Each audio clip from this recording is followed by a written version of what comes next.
lansa pe gala yore ta po ko na chu do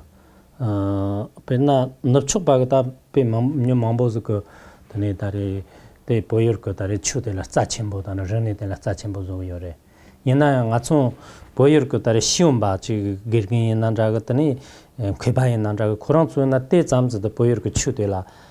통친 다르게 쉬게 요 말에 대낭이 콩을 저가이나 콩 단 납축 그 길근 다리 냔저 첨부래 된디 제그 땅 치기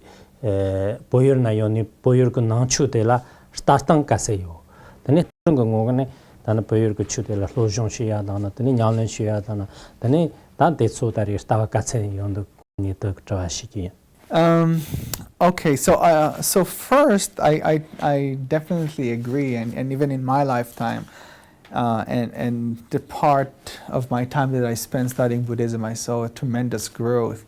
in the study of Tibetan Buddhism, and even myself, I started to study Buddhism in Thailand, and then went to China and encountered Buddhism in China, and study Chinese Buddhism, and eventually discover deep passion for Indian and Tibetan Buddhism. I think that generally there's a growing interest in among Westerners in Tibetan Buddhism because it seems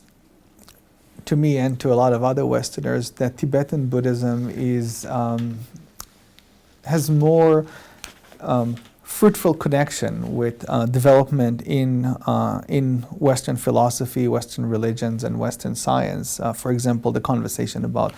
the nature of the mind that we just had seems to be explored more thoroughly in Indian Buddhism and then later was transformed to Tibet. So there's a lot of modernistic elements that seems to correspond to themes and topics that were explored among Tibetan Buddhists throughout the centuries. In the general population, there's a lot of respect to Tibetan Buddhism and Tibetan culture. It seems this is kind of like a popular image of Tibetan Buddhism in the West is that it's a tradition that know how to deal with the stresses of modern life. It's a tradition that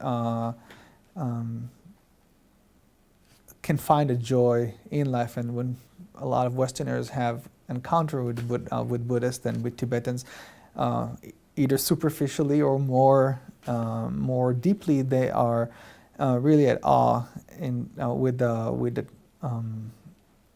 simplicity, kindness, compassion, and happiness that they found among the Tibetans that they come in contact with. There's an influx of Tibetan teachers like yourself who's still coming to the West, and they made a deep impression on a lot of people. It seemed to me also that part of what happened now with the study of Tibetan culture and Tibetan Buddhism in the West is that we're moving into a more mature phase. So the earlier decades of interaction were some sort of like a fascination, an idealized vision of what Tibetan Buddhism and Tibetan culture is all about. And I think that we got a skewed picture and more of like really an idealized picture of how we would like to see Tibetan Buddhism more than how Buddhism was really on the ground. And as time goes by, we have a more, and these are the kind of debates that we have in the tradition and the kind of trends that I see. We have a moving towards a more nuance and a more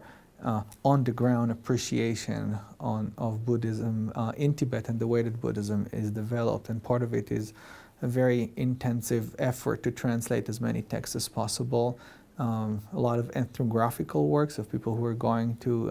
Tibetan communities and study how either cultural aspects or Buddhist aspects are practiced on the ground.